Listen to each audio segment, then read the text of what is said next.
ओम नमः शिवाय. हर हर महादेव. भगवान भोलेनाथांच्या कृपेने तुमच्या सर्व इच्छा मनोकामना पूर्ण हो. नमस्कार मंडळी. तर आज आहे 3 मार्च आणि आज आहे खग्रास चंद्रग्रहण. हा चंद्रग्रहणाचा दिवस विशेष असणार आहे. हिंदू धर्मशास्त्रानुसार या दिवशी कोणतंही शुभ कार्य केलं जात नाही, परंतु या काळामध्ये देवाची कथा वाचन किंवा श्रवण केल्याने मन शांत राहते आणि आध्यात्मिक लाभ देखील मिळतो असं म्हटलं जातं.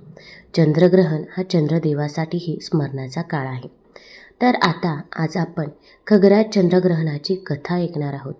ही कथा ऐकल्यामुळे आपल्या घरामध्ये सुख शांती समृद्धी येईल आणि आपल्या घरातील नकारात्मकता ही दूर होईल. त्यामुळे व्हिडिओ स्किप न करता शेवटपर्यंत जरूर बघा. चॅनलमध्ये नवीन असाल तर चॅनल लाईक करा आणि सबस्क्राईब देखील करा. तसेच कमेंटमध्ये ओम नमः शिवाय किंवा हर हर महादेव लिहायला विसरू नका, जेणेकरून आपल्याला देखील भगवान भोलेनाथांचा आशीर्वाद नक्कीच प्राप्त होईल. तसेच शेजारी नोटिफिकेशन बेल देखील प्रेस करा, जेणेकरून मी जेव्हा पण व्हिडिओ बनवेल तर तो व्हिडिओ तुम्हाला सर्वात अगोदर दिसेल. तर ही कथा सुरू होते राहू आणि केतू यांच्यापासून. समुद्र मंथन करण्याचे ठरले. देव आणि दैत्य क्षीरसागराचे मंथन करत होते. कौस्तुभमणी, पारिजात, ऐरावत, नंदिनी, वारुणी, अप्सरा, लक्ष्मी, चंद्र इत्यादी अनेक रत्ने समुद्रातून एका पाठोपाठ एक बाहेर अमृत मिळवण्याच्या इच्छेने कश्यप पुत्रांनी म्हणजेच देवांनी आणि दैत्यांनी समुद्र मंथन सुरू केलं होतं. मंथनाच्या शेवटी समुद्रातून एक अलौकिक पुरुष प्रकट झाला. त्या तेजस्वी तरुणाचा वर्ण सावळा होता. त्याच्या कानात चमचमणारी रत्नकुंडले होती. बाहू लांब आणि पुष्ट होते. छाती रुंद होती. त्यावर पुष्पहार उडत होता. अंगावर अनेक अलंकार होते. कुरळ्या केसांच्या भुरभुरणाऱ्या बटामुळे तो फारच सुंदर दिसत होता. हा साक्षात विष्णूचा अंशावतार आणि आयुर्वेदाचा प्रवर्तक धन्वंतरी होता. त्याच्या हातामध्ये अमृताने भरलेला कलश शोभून दिसत होता. दैत्यांची दृष्टी कलशावर पडताच त्यांनी चपळाईने तो हिसकावून घेतला. दैत्यांच्या हातात अमृत कलश गेलेला पाहून देव निराश झाले. त्यांनी विष्णूंचा धावा केला. भक्तांची हाक ऐकून भक्तवत्सल्य प्रभू लगेच मदतीला धावून आले. इकडे अमृताच्या लोभापायी दैत्य आपापसात भांडू लागले. त्यांना प्रत्येकाला अगोदर अमृत प्यायचे होते. प्रत्येकजण म्हणू लागला, मी आधी अमृत पिणार, मला अधिक अमृत हवे, तू नाही मी, असा गोंधळ चालू असताना आता हा अमृत कलश मिळवायचा कसा, यासाठी श्री विष्णूंनी एक युक्ती केली. भगवंताने एका अद्भुत आणि अवर्णनीय स्त्रीचे रूप धारण केले. तिचा वर्ण नीलकमलाप्रमाणे श्यामल होता. मुखकमल प्रसन्न होते. दोन्ही कानात सुंदर कुंडले होते. लांब सडक केसांमध्ये मोगऱ्याची वेणी होती. गळ्यात सुवर्णाचे हार होते. भुजांमध्ये बाजूबंद शोभत होते. तिचे रूप इतके लोभनीय होते की तिला पाहून कोणीही मोहित होईल. त्या लावण्यवतीला पाहून असुर मंत्रमुग्ध झाले. आपापसातील भांडण सोडून तिच्याकडेच एकटक पाहू लागले. तिचे अनुपम सौंदर्य का मोहित होऊन तिला म्हणाले, अगं सुंदरी, तू कोण आहेस? तू कोठून आलीस? हे सुंदरी, तू कोणाची कन्या आहेस? तुला पाहून आम्ही आमचे भान हरपले आहोत. हे मोहिनी, आम्हा सर्वांना हे अमृत हवे आहे. त्यावरून आमच्यात वैर निर्माण झाले आहे. हे सुंदरी, तू आमचे भांडण मिटव. तुझ्याकडे पाहून तू निपक्षपातीपणे आमच्यात अमृत वाटशील असे वाटते. मोहिनी रूपधारी भगवान श्री विष्णू किंचितसे हसले आणि नेत्रकटाक्ष टाकीत म्हणाले, तुम्ही सगळे महर्षी कश्यपचे पुत्र असूनही माझ्यासारख्या एका अनोळखी स्त्रीवर कसे काय विश्वास ठेवता? तिच्या मोहक वाणीने दैत्यांच्या मनामध्ये अधिकच विश्वास उत्पन्न झाला.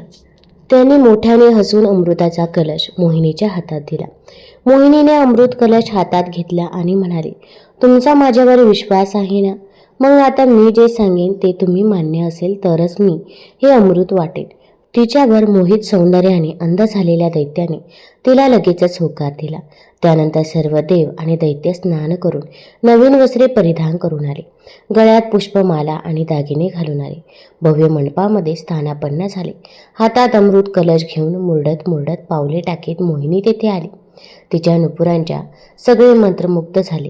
जन्मताच क्रूर असणाऱ्या दैत्यांना अमृत पाजणे हे सापांना दूध पाजण्यासारखेच आहे हे मोहिनी जाणून होती. तिने देव आणि असुर यांना वेगवेगळ्या रांगेत बसवले. तिने दोघांना सांगितले की अगोदर अमृत हे देवांना दिले जाईल आणि त्यानंतर दैत्यांना दिले जाईल. हाती अमृत कलश घेऊन मोहिनीने दैत्यांजवळ जाऊन त्यांना आपले कटाक्षाने मोहित केले आणि दुसरीकडे देवांना अमृत देण्यास सुरुवात केली. त्यावेळी स्वरभानू नावाच्या दैत्याच्या मनात संशय उत्पन्न झाला. त्याने विचार केला की हे अमृत सर्व देवांना देण्यातच संपले तर हे आपल्याला दैत्यापर्यंत पोचणार नाही. त्यामुळे तो देवाचा वेश घेऊन सूर्य आणि चंद्र बसले होते तिथे त्यांच्यामध्ये जाऊन बसला. मोहिनी अमृत वाटत तेथे आली आणि तिने चुकून स्वरभानूला अमृत दिले.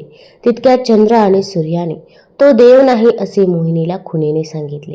तेव्हा भगवंतांनी तत्काळ सुदर्शन चक्र सोडून स्वरभानूचे मस्तक उडवले.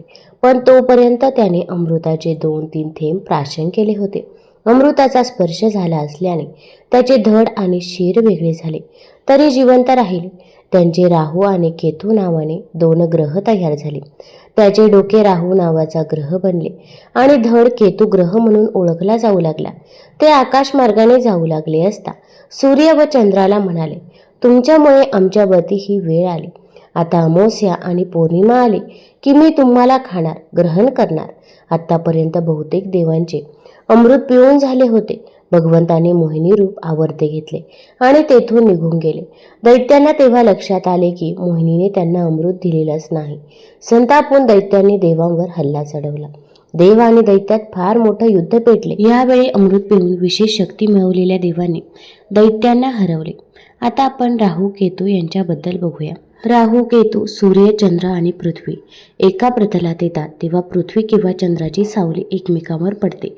त्यावेळी पौर्णिमा आल्यास चंद्रग्रहण होते आणि अमावस्या आल्यास सूर्यग्रहण होते. अर्थातच त्यावेळी राहू आणि केतू चंद्राला किंवा सूर्याला खाऊन टाकतात म्हणजेच ग्रहण करतात. तेव्हापासूनच ही ग्रहणाची प्रथा पडली आणि आज आहे खग्रास चंद्रग्रहण. चंद्रग्रहण हा चंद्रदेवासाठीही स्मरणाचा काळ आहे. आता या चंद्रग्रहणाच्या रात्री आपण एक अद्भुत पौराणिक कथा ऐकणार आहोत. चंद्रदेव आणि प्रजापती दक्ष यांची हृदयस्पर्शी कथा. चंद्रग्रहणाच्या काळात चंद्राचं तेज हे थोड्या वेळासाठी लोप पावतं. त्यावेळी चंद्राच्या जीवनातील एका महत्त्वाच्या प्रसंगाची आठवण होते. एक श्रद्धा अशीही आहे की चंद्रग्रहणाच्या वेळी दानव आणि राहू चंद्राला ग्रासू पाहतो म्हणून या काळात भगवान चंद्र आणि इतर देवतांच्या कथा ऐकल्या जातात जेणेकरून चांगल्या शक्तींना बळ मिळावं आणि अंधार दूर व्हावा. तर ही कथा जाणून घेण्यापूर्वी चॅनलवरती नवीन असाल तर चॅनल लाईक करा आणि सबस्क्राईब देखील करा. तसेच कमेंटमध्ये ओम नमः शिवाय लिहायला विसरू नका. रात्रीचा निवांत काळ होता. चहूबाजूला गार शांतता पसरली होती आणि नभोमंडळ असंख्य ताऱ्यांनी झगमगत होते. मंद वारा हलकेच देविकाच्या कक्षाचे रेशमी पडदे हलवून जात होता. कक्षात सुगंधी धूप जळत होता आणि फुलांच्या मंद सुवासाने वातावरण मधुर झालं होतं. त्या प्रसन्न प्रकाशात चंद्रदेव आणि देविकाच्या कक्षात अलगद प्रवेश करून तिचं अद्वितीय सौंदर्य निहारत उभे होते. देविका आरशासमोर उभी राहून नटत होती. चंद्राच्या शीतल सान्यात तिची सोन्यासारखी कांती अधिकच उजळली होती. तिच्या कपाळावरील कुंकवाच्या टिळ्याने ललाट तेजस्वी दिसत होता. लांब सडक केसांमध्ये मोगऱ्याच्या फुलांचा गजरा माळला होता ज्याचा मंद सुवास चंद्राला मोहित करत होता. देविका आरशात चंद्राचं प्रतिबिंब पाहून हलकेच लाजून हसली. जणू ती दरवेळी त्याला पहिल्यांदाच पाहते आहे अशा भावनेने तिच्या मोठ्या डोळ्यात आश्चर्य आणि प्रेम दाटलं. चंद्र त्या प्रेमाच्या वर्षावात पूर्णपणे न्हाऊन निघाला. चंद्रदेवाने प्रजापती दक्षांच्या 27 कन्यांशी विवाह केला होता. विवाहाच्या वेळी प्रजापती दक्षाने चंद्रदेवाला सर्व पत्नीवर समान प्रेम करण्याचं वचन घेतलं होतं. या 27 पत्न्यांमुळे आकाशातील 27 नक्षत्रांना चंद्राची सोबत लाभली होती. तथापि त्या सर्व पत्नींमध्ये देविका अतिशय लाडकी आणि रूपवती असल्याने चंद्राच्या हृदयात तिचं स्थान इतरांपेक्षा खास होतं. देविकाने चंद्राकडे पाहिलं तेव्हा तिच्या चेहऱ्यावर आल्हाददायक आनंद फुलला. चंद्र प्रेमभराने म्हणाला, देविका, आज तुला पाहून मला पुन्हा नव्याने प्रेमात पडल्यासारखं वाटत आहे. तुझं सौंदर्य माझं मन पूर्ण भरून टाकतंय. देविकाच्या चेहऱ्यावर लाजरं हसू उमटलं. पण तिला चंद्रदेवाच्या डोळ्यात काही काळजीची सावलीही दिसली. काही क्षण तो गप्प गप्प तिच्याकडे पाहत होता. देविकाने हळू आवाजात विचारलं, स्वामी, तुम्ही इतके शांत का आहात? चंद्राने हलकेच तिचा हात आपल्या हातात घेतला. त्याच्या नजरेतील कळकळ आता स्पष्ट दिसत होती. तो नरम स्वरात म्हणाला, देविका, मी प्रजापती दक्ष यांना वचन दिलं होतं की आपल्या सगळ्या पत्नीवर समान प्रेम करेन. पण तुझ्या अद्वितीय मोहापुढे, तुझ्या वात्सल्यापुढे माझं हृदय इतरांकडे तितकंसं वळू शकलेलं नाही. मला भीती वाटते, जर मी ते वचन पाळू शकलो नाही तर चंद्राच्या शब्दात अपराधी भाव दाटला होता. देविकाने त्याच्या हातावर आपला दुसरा हात ठेवत त्याला आश्वस्त करण्याचा प्रयत्न केला. ती प्रेमळ स्वरात म्हणाली, स्वामी, प्रेमात सारासार विचार नसतोच. तुमचं माझ्यावरच प्रेम निरपेक्ष आणि शुद्ध आहे. पण इतर पत्नींचाही मान राखला पाहिजे, नाही का? आपण काहीतरी मार्ग काढू. मला खात्री आहे की त्याही मला समजून घेतील. देविकाचं म्हणणं प्रेमळ होतं, पण तिच्या आवाजात एक अपरिमित चिंता स्पष्ट जाणवत होती. त्या रात्री चंद्राने आपल्या 27व्या पत्नी कोमलच्या महलात जाऊन वेळ घालवण्याचं वचन दिलं होतं. पण देविकाच्या मोहक सहवासात वेळ कसा निघून गेला याचं भानच चंद्राला राहिलं नाही. कोमलने यापूर्वीही अनेकदा अशीच निष्फळ वाट पाहिली होती. पुन्हा पुन्हा एकदा ती आशेने दाराकडे टकमक बघत होती. शेवटी निराश झाली. तिच्या हृदयात रागाचा कल्लोळ उसळला. कोमलचा संताप आता अनावर झाला. तिने तत्काळ इतर पत्नींना भेटून हा अन्याय दूर करण्यासाठी काहीतरी करण्याचं ठरवलं. मध्यरात्री राजवाड्याच्या बागेत देविकाच्या व्यतिरिक्त सर्व पत्नींची एक गुप्त बैठक बोलवली गेली. चंद्राच्या शीतल प्रकाशाखाली एका जुन्या वटवृक्षाच्या सावलीत त्या जमल्या. प्रत्येक पत्नीच्या चेहऱ्यावर राग आणि दुःखाचा मिलाप दिसत होता. चंद्राच्या इतर 26 पत्नी देविकाबद्दल मनात साचलेली नाराजी व्यक्त करू लागल्या. आम्हाला दिवसा राजवाड्यातल्या ऐश्वर्यात ठेवतो, पण रात्री मात्र नेहमी देविकाकडेच जातो. एक पत्नी दुखावलेल्या स्वरात म्हणाली, हो ना, आम्ही सगळ्या त्याची आतुरतेने वाट पाहत राहतो आणि तो फक्त देविकामध्येच मग्न असतो. दुसरीने खंत व्यक्त केली, तो आम्हाला गोडगोड शब्दांनी आश्वासन देतो, पण शेवटी मात्र देविकाकडेच जातो. तिसऱ्या पत्नीने उद्गारलं. कोमलच्या आवाजाकडे सर्वांचं लक्ष वेधलं गेलं. ती ठामपणे म्हणाली, आपल्या सगळ्यांच्या भावना दुखावल्या गेल्यात. आता आपण शांत बसणार नाही. चला, आपण आपल्या पिता प्रजापती दक्ष यांच्याकडेच न्याय मागूया. तिच्या बोलण्यात अन्यायाविरुद्धचा धगधगता रोष होता. सगळ्या जणींनी तिच्या या प्रस्तावाला लगेच संमती दर्शवली. पहाट होताच सगळ्या पत्नींचा समुदाय प्रजापती दक्षांच्या महलात पोहोचला. प्रजापती दक्ष ब्रह्मदेवाचे मानसपुत्र आणि प्रतापी सम्राट होते. मात्र त्यांचा स्वभाव अत्यंत उग्र आणि उद्रेक करू शकणारा होता. आपल्या प्रिय लेकींची व्यथा ऐकताच दक्षांच्या कपाळावर आठ्या पडल्या आणि चेहरा संतापाने लाल झाला. कोमल पुढे येऊन अश्रू भरलेल्या डोळ्यांनी पित्याला विनवू लागली. पिताश्री, आमचे पतिदेव चंद्र आम्हाला पूर्णपणे दुर्लक्ष करतात. ते सारखे देविकाकडेच असतात. आम्ही उरलेल्या कन्या दिवसेंदिवस त्यांच्या प्रेमाला पारख्या होत चाललो आहोत. दुसरी एक पत्नी भरल्या आवाजात म्हणाली, हो पिताजी, आम्ही सर्वजणी अतिशय दुःखी आहोत. आम्हाला आमच्या पतीचा सहवासच मिळत नाही. आमच्यावर त्यांचं प्रेम उरलं नसेल तर आम्ही कसं जगायचं? आपल्या सर्व मुलींचं रडगाणं ऐकून दक्ष प्रचंड संतापले. ते गरजले, चंद्र कुठे आहे? आता त्याला इथे ताबडतोब हजर करा. दक्षांच्या आज्ञेवरून सेवकांनी तत्काळ चंद्रदेवाला राज्यसभेत हजर केलं. घाबरलेला चंद्रदेव आपल्या रागरक्त श्वास घेत असलेल्या सासऱ्याला पाहून मान खाली घालून उभा राहिला. प्रजापती दक्षांच्या प्रखर नजरेचा सामना करताना त्याच्या कपाळावर घाम तुरळक दिसत होता. दक्ष कठोर आवाजात बोलले, चंद्रदेवा, हे मी काय ऐकतोय?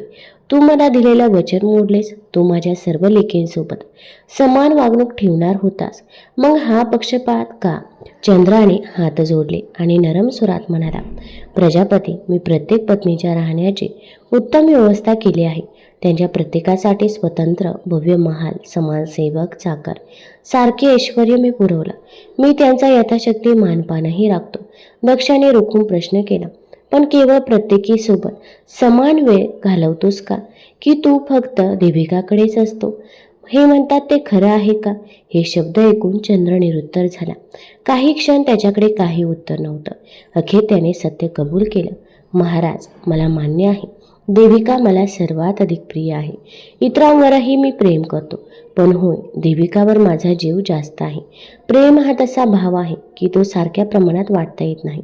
या बाबतीत माझी चूक झाली तरीही आपण सांगाल ते करायला मी तयार आहे. फक्त सगळ्यांचं मन सांभाळण्यासाठी मला एक संधी द्या. चंद्राचा आवाज कातर झाला होता. चंद्राचं उत्तर ऐकून दक्षांचा क्रोध अधिकच भडकला.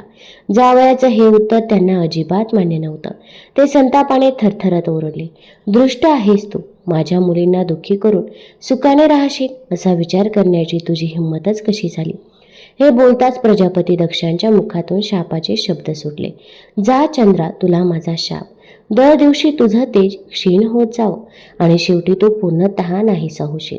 त्या क्षणी सभोवतालचा उजेड क्षणभर लोप पावल्यासारखा वाटला. जणू साऱ्या सृष्टीने श्वास रोखला होता. क्षणभर राज्यसभेत मृत शांतता पसरली. दक्षांच्या तोंडून निघालेला शाप ऐकून चंद्रदेव थरथर कापू लागला.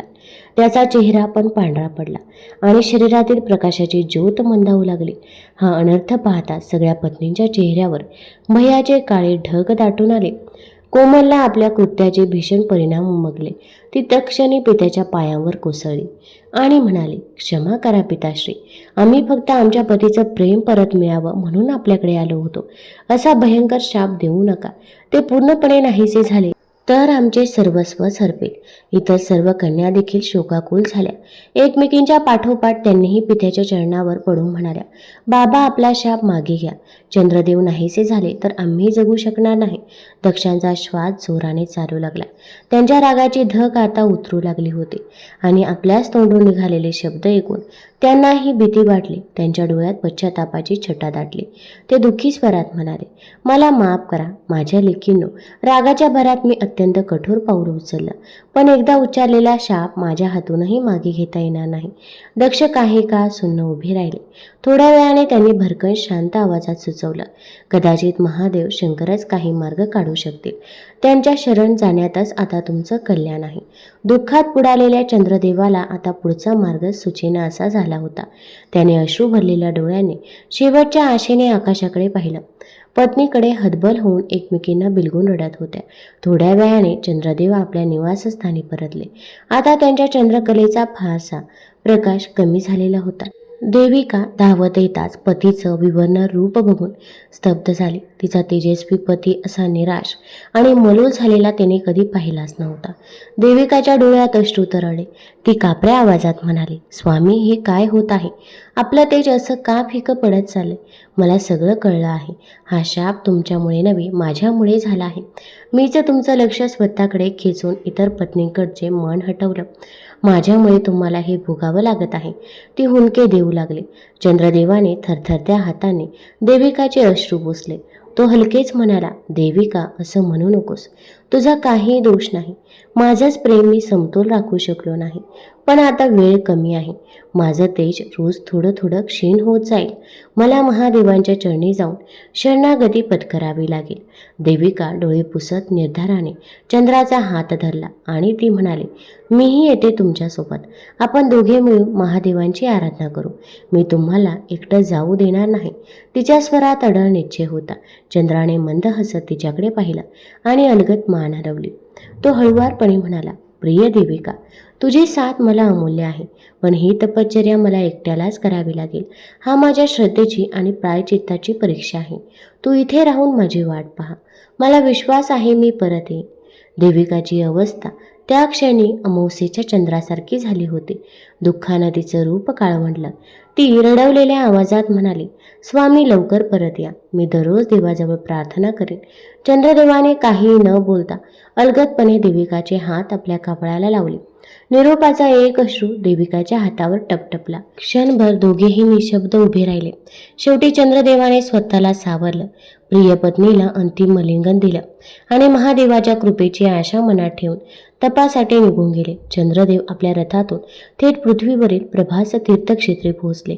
एका पवित्र जागी शिवलिंगाची स्थापना करून त्यांनी भगवान शंकराच्या नामस्मरणासह कठोर तप सुरू केलं. त्या काळात चंद्रदेवाने अन्न पाणी त्यागलं आणि दिवस रात्र ध्यानस्थच राहिले. उन्हाचा तडाखा असो वा रात्रीची गारठवणारी हवा, त्यांची तळमळ किंचितही ढळली नाही. दिवसेंदिवस त्यांचं तेज कमी होत होतं, तरीही मनोमन ते अखंड ओम नमः शिवाय ओम नमः शिवायचा जप करत होते. भूतलावरील पक्षी प्राणीही चंद्राच्या हळूहळू लय पावत चाललेल्या प्रकाशाने व्याकुळ झाले होते. देवराज इंद्रही आकाशातून चिंतेने खाली पाहत होता. अखेरीस चंद्रदेवाच्या शेवटच्या श्वासाची वेळ आली. त्याचं रूप आता केवळ एक क्षीण कणासारखं उरलं होतं. प्रदोष काळ होता. अचानक त्या तपोभूमीवर एक दिव्य तेज प्रकट झालं. भगवान शंकर स्वतः प्रकट झाले. नीलकंठ महादेवांच्या जटामध्ये असंख्य तारकांचा समूह लुकलुकत होता. कपाळावर तिसऱ्या नेत्राची तेजस्वी रेखा होती. गळ्यात नागांचा हार आणि अंगभर पवित्र भस्मात चालले. त्यांच्या मुखावर करुणा आणि प्रसन्नतेचा मिश्र भाव होता. तपोनिष्ठ अवस्थेत लीन असलेल्या चंद्रदेवाने डोळे उघडले. समोर त्रिनेत्रधारी महादेव उभे असलेले पाहताच चंद्राच्या डोळ्यात कृतज्ञतेचे अश्रू तरळले. ते थरथरत भगवान शिवांच्या चरणी कोसळले. भगवंता, माझे रक्षण कर, ते व्याकुळ होत अर्वत होत. भोलेनाथ पुढे सरसावले आणि प्रेमाने चंद्राला उचलून उभं केलं. उठवतच महादेवाने आपुलकीच्या स्वरात सांगितलं, तुझी तपश्चर्या मी पाहिली आहे. सांग, तुला काय हवं आहे? चंद्रदेव दोन्ही हात जोडून कातर स्वरात म्हणाले, प्रभू, प्रजापती दक्षांच्या शापामुळे मी दिवसेंदिवस क्षीण होत चाललो आहे. आणखी थोड्या वेळात मी पूर्णतः नाहीसा होईन. कृपा करून माझ्यावर दया करा. हा शाप दूर करण्याची कृपा करा. महादेव गंभीर स्वरात म्हणाले, वत्सा, उच्चारलेला शाप पूर्णतः टाळणे माझ्याही हातात नाही. तो तुझ्या कर्मफळाचा भाग आहे. मात्र तुझ्यासाठी एक उपाय करू शकतो. चंद्रदेव आशेने महादेवांकडे पाहू लागले. शिवाने सौम्य स्मित केले आणि आशीर्वाद देत पुढे म्हणाले, चंद्रदेवा, तुझं अस्तित्व पूर्णपणे लयात जाणार नाही. तुझ्या या क्षयी शापाचा परिणाम असा करेन की तू दररोज थोडा थोडा क्षीण होत जाशील, पण पूर्णतः मावळल्यानंतर पुन्हा दररोज थोडा थोडा तेजाने वाढत जाशील. एका पंधरवाड्यानंतर तू पूर्णतः अदृश्य होशील आणि पुढच्या पंधरवाड्याच्या शेवटी पूर्ण काळा होऊन तळपू लागशील. चंद्रदेव स्तब्ध झाले. ते हळव्या आवाजात म्हणाले, प्रभू, आपण माझा मृत्यू टाळलात. याबद्दल मी अनंत काळ आपला ऋणी राहीन. तरीही माझं संपूर्ण तेज कायमच गमावलं जाणार याची खंत राहील. महादेवाने शांत हास्य केलं. त्यांनी चंद्रदेवाला सलगत उचललं आणि आपल्या जटामध्ये स्थान देत मस्तकावर धारण केलं. एक चंद्रा, शिव कृपामय स्वरात म्हणाले, जगात देव असो वा मानव, कोणाला चिरंतन पूर्णत्व प्राप्त होत नाही. कमी अधिक होणं हाच प्रकृतीचा नियम आहे. तुझ्या या वर्धमान आणि क्षीण होत जाणाऱ्या कलांमधून मानवजात एक मोठा बोध घेईल. कितीही काळोखी रात्र आली तरी पुन्हा पौर्णिमेचा उजेड फुलतोच. तुझ्या परिवर्तनातूनच हेच सत्य प्रकट होईल. आता तू माझ्या मस्तकावर चंद्रकोर म्हणून सदैव विराजमान राहशील. चंद्रदेव आनंदाश्रूंनी महादेवांच्या चरणावर लोटांगण घालून नतमस्तक झाले. हे महेश्वर, तुमची अपरंपार कृपा तुम्ही मला पुन्हा जीवनदान दिलं, ते भरून आलेल्या स्वरात म्हणाले. भगवान शंकरांनी त्यांना उठून उभं केलं आणि आशीर्वाद दिला. पाहता पाहता चंद्रदेवाच्या देहात नवचैतन्याची लहर पसरली. शिवाच्या कृपेने त्यांचं क्षीण झालेलं रूप हळूहळू पूर्ण तेजाने उजळू लागलं. चंद्रदेव महादेवाचा शतशः आभार मानत आकाशातील आपल्या स्थानावर परतले. काही दिवसांनी पौर्णिमेच्या रात्री चंद्र पुन्हा पहिल्यासारखा झाला. तेव्हा सगळ्या पत्नींच्या चेहऱ्यावर आनंद फुलला. देविकाने आनंद अश्रू ढाळत पतीचं उत्साहानं स्वागत केलं. इतर पत्नींच्याही मनातील कटुता नाहीशी झाली. चंद्रदेवाने आता आपल्या सर्व पत्नीवर प्रेमाचा वर्षाव करण्याचा निश्चय केला. तो ठरल्याक्रमाने प्रत्येक रात्री एका पत्नीसोबत आकाशात फिरू लागला, ज्यामुळे 27 रात्रींमध्ये तो सर्वांचा सहवास क्रमाने करू लागला. या रीतीने त्याने सगळ्यांच्या मनातील दुःख दूर केले. दक्षांनाही आपल्या उग्र स्वभावाची जाणीव झाली. त्यांनी आपल्या चुकीच्या कृत्याचे प्रायचित्त म्हणून भगवान शंकरांची पूजा केली आणि चंद्राबद्दलचा मनोभेद दूर केला. तेव्हापासून चंद्र आपल्या कलांसहित वाढत आणि घटत राहतो. प्रत्येक अमावस्येला तो पूर्णतः लोप पावतो आणि प्रत्येक पौर्णिमेला पुन्हा पूर्ण तेजाने तळपतो. भगवान शंकराच्या जटांवर विराजमान असलेल्या चंद्रदेवाच्या या कथेतून आपल्याला शिकायला मिळतं की संकट कितीही भीषण असो, प्रेम, पश्चाताप आणि परमेश्वराची कृपा यांच्या बळावर त्यावर मात करता येते. चंद्रग्रहणाच्या दिवशी ही कथा श्रवण केल्याने मनातील अंधार दूर होऊन श्रद्धेचा उजेड पसरतो. हिंदू धर्मात चंद्राला देव आणि ग्रह म्हणून पूजले जाते. चंद्राचा जन्म आणि चरित्राशी संबंधित अनेक कथा पुराणात आहेत, ज्यामध्ये कल्पभेदानुसार चंद्राला समुद्र तर कुठे अत्रिपुत्र असे वर्णन केले आहे, ज्यांच्याशी प्रजापती दक्षने आपल्या 27 मुलींचा विवाह केला. या संदर्भात पद्म आणि मत्स्य पुराणातील कथेतही चंद्राच्या गर्भात 300 वर्ष राहिल्याची कथा आहे.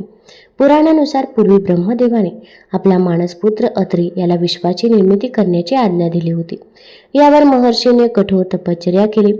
त्याच्या प्रभावामुळे परमात्मा ब्रह्मा महर्षींच्या मनात आणि डोळ्यात स्थित झाला.